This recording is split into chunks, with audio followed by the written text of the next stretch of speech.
পাঠ করি, আপনার গান বাজনা করি এবং হরিসভা করি, কিন্তু গুরুচাঁদ ঠাকুরের মতাদর্শটাকে মানুষের সামনে তুলে ধরা হয় না।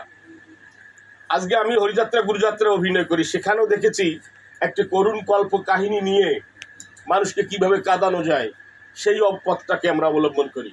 কিন্তু গুরুচাঁদ ঠাকুরের যে আদর্শ, গুরুচাঁদ ঠাকুর কি চেয়েছিল, কি করেছিল, সেই কথাগুলো আমরা কোথাও বলি না, হরিসভায়ও না, ওই যাত্রায়ও না, আর হরিবাসরেও না।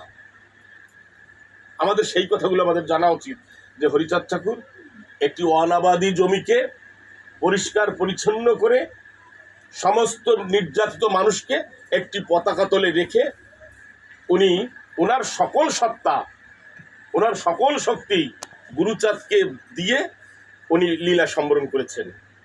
এরপরে গুরুচাঁদ করেছে সেখানে বীজ বপন। সেটা কিসের বীজ? তিনি শিক্ষা দিয়েছেন, তিনি ব্যবসা শিখিয়েছেন, তিনি চাকরি করা শিখিয়েছেন, তিনি রাজনীতি শিখিয়েছেন।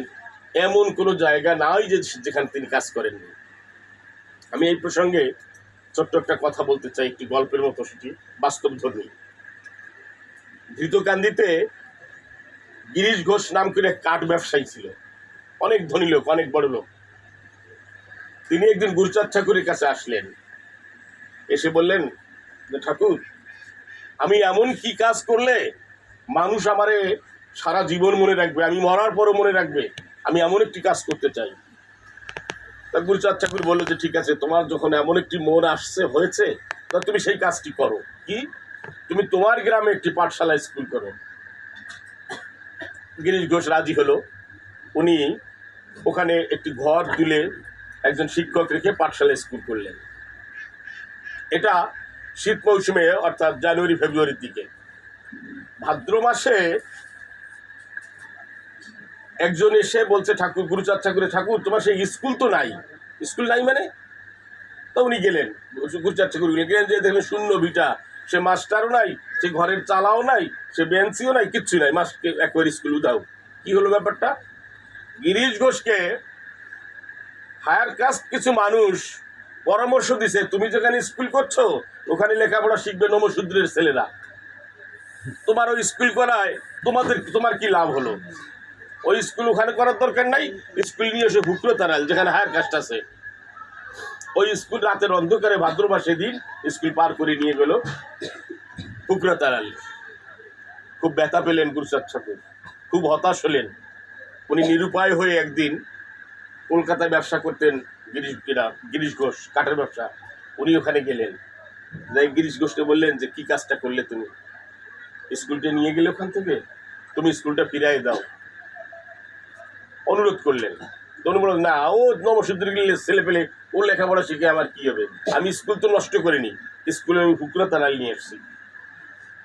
তারপরে গুরুচাঁদ ঠাকুর অনেক কষ্টে দুঘটা চোখের জল ফেলে গিরিশ ঘোষকে বলেছিল, গিরিশ, নমশূদ্রের যত কাঠ আছে সমস্ত কাঠের ব্যবসা আমি তোমাকে দিয়ে গেলাম, আর আমি তোমার কাছ থেকে যে কলম দিয়ে তোমার ছেলেমেয়েরা লেখাপড়া শেখে সেই কলমটা আমি নিয়ে গেলাম,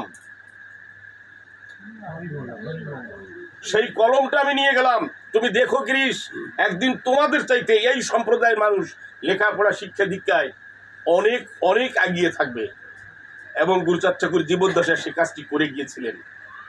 তার প্রচেষ্টায় 40টা সরকারি চাকরি, বড় বড় অফিসার, ওনার নিজের পুত্র সহ, এবং 45 জন এমপি এই নমশূদ্র সম্প্রদায়ের উনি তৈরি করে গিয়েছিলেন ওনার জীবদ্দশায়। ওই যে ওখান থেকে কলম নিয়ে এসলেন, কলম নিয়ে এসে সারা দেশে অন্তত 9,000-এর বেশি পাঠশালা উনি স্থাপন করেছিলেন। আজকে তিনি যদি, আমি বলবো যে আমার ভগবান কে, যে আমার জীবনের পরিবর্তন ঘটিয়েছে সেই তো আমার ভগবান, যে আমার জীবনে আলো জ্বালিয়েছে সেই তো আমার ভগবান। আমি কৃষ্ণকে দেখিনি, আমি রামকে দেখিনি, আমি রামের কথা শুনিনি, কিন্তু এটা দেখেছে আমার ঠাকুর দাদা, না দেখুক তার বাবা দেখেছে, তার বাবা দেখেছে, এটা নিকটতম আমার বাবা দেখেছে, আমার সম্প্রদায়ের ঠাকুর। অতএব যে আমার এই সম্প্রদায়কে বাঁচিয়েছে, আমার এই সম্প্রদায়ের জীবনে আলো জ্বালিয়েছে, সেই আমার ভগবান। আমি অন্য কাউকে ভগবান বলে মানি না।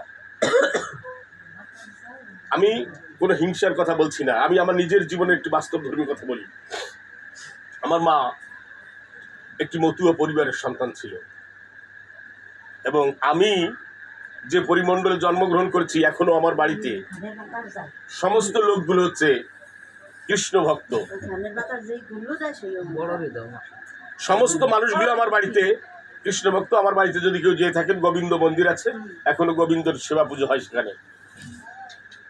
আমি যখন লেখাপড়া করি, কলেজে যাই, আমার মা ওড়াকান্দির বারণীতে গিয়ে কয় পাগলের ছবি কিনে নিয়ে এসেছে। গুরুচাঁদ ঠাকুর, হরিচাঁদ ঠাকুর, গোলক পাগল, কয় পাগলের ছবি কিনে আমার আসনে নিয়েছে। ঠিক আছে, আমার খুব খারাপ লেগেছে।